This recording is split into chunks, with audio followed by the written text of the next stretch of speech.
I supported my family for 20 years.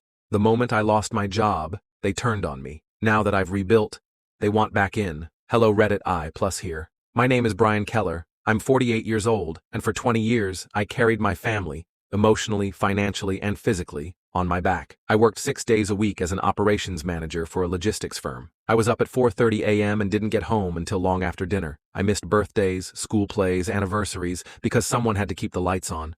Someone had to make sure the mortgage got paid, the fridge was full, and the insurance covered every emergency. That someone was me. My wife Naomi had a part-time job at a boutique salon.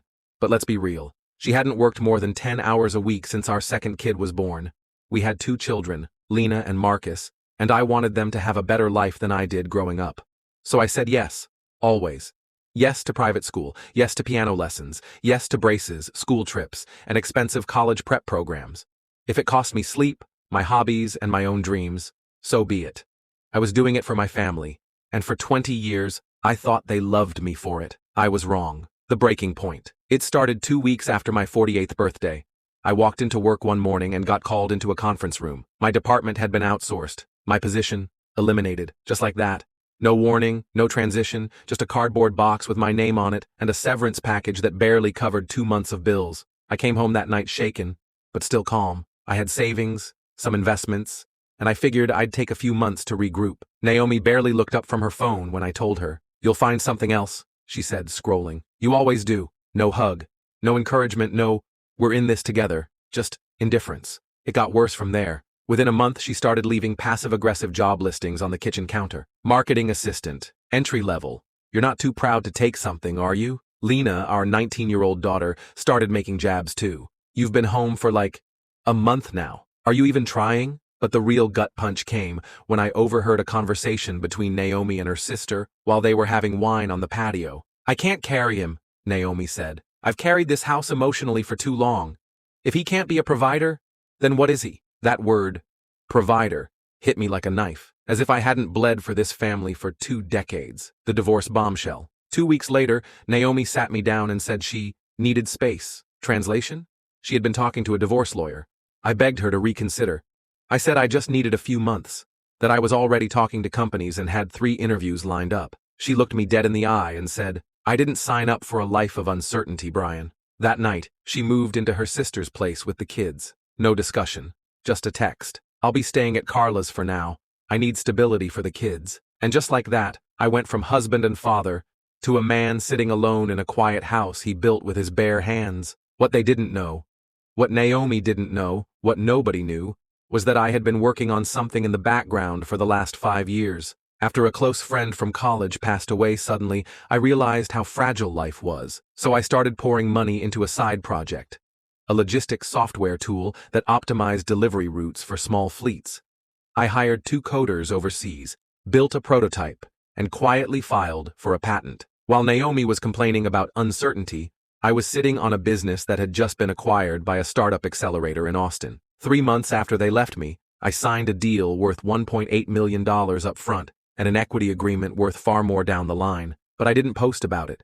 I didn't call them. I didn't brag. I just watched their fall. I heard Naomi moved in with some guy named Dean, a finance bro who drove a Tesla and posted gym selfies on Instagram. Lena deferred college for a year and started working part-time at a retail store. Marcus stopped responding to my texts. They cut me off because I had nothing to give them. Until suddenly, I did. That's when the calls started. "Naomi, hey, I've been thinking, maybe we were too hasty. You know, we had some really good years. Maybe we can talk?" Lena, "Dad, I miss you. I don't care about the job stuff. Can we meet for lunch?" Even Marcus sent a text.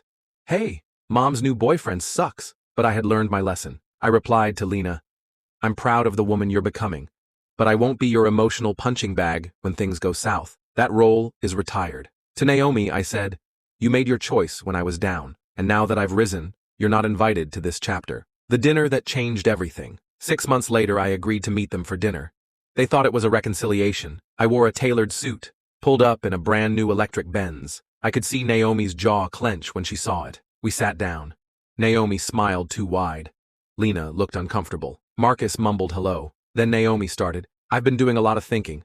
I want us to try again. For the kids." I let her finish her speech.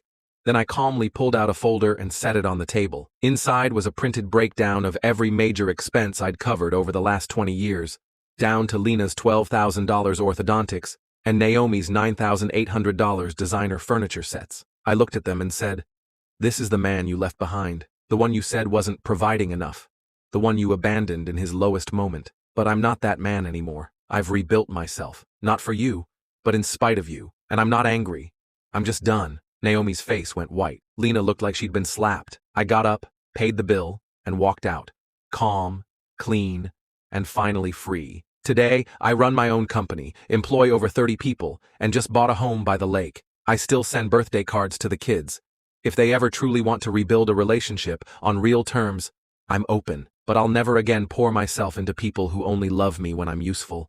And if you're watching this, take it from me. If they only love you at your peak, they were never really with you in the first place. It had been nearly a year since the first betrayal, when Naomi and the kids turned their backs on me the moment I lost my job, and then tried crawling back once they smelled money again. I'd thought I was smarter this time, wiser, that maybe, just maybe, they were too. But as I would soon learn, snakes don't lose their venom just because you feed them.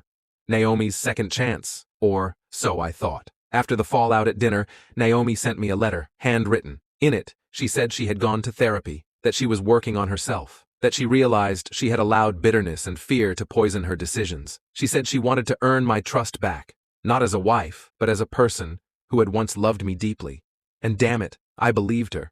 She wasn't asking for money this time, just time. So I allowed her back into my life, carefully. She started coming to Sunday services with me, volunteered at the shelter I donated to, helped me organize a fundraiser for youth in the inner city. I watched her closely. For 6 months, there were no asks, no manipulation. Lena even reached out again, said she wanted to intern at my company. She was studying business now and wanted to learn from the man she once misunderstood. Even Marcus got involved, said he wanted to reconnect. We played basketball on Saturday mornings like we used to. It felt real, so real, that I let my guard down. One day, Naomi came to me and said, "I know we're not together anymore, and I don't expect anything. But there's this new nonprofit I want to start, helping women transition out of abusive relationships.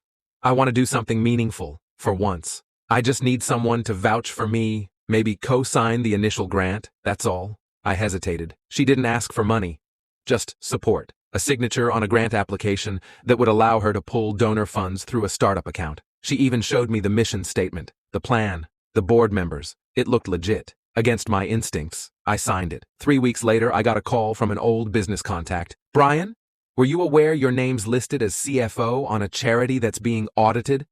I froze. Turns out Naomi never filed the nonprofit correctly.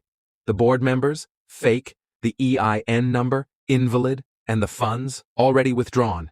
$82,000 wired into 3 personal accounts, one of them in Marcus's name. When I confronted her, Naomi didn't even blink. "You're rich. You'll bounce back." I needed help. I turned to Lena. She looked away. I asked Marcus if he knew. He said Naomi told him it was family money. They didn't just betray me. They used my name to commit fraud. I called my lawyer immediately. Froze every account linked to me.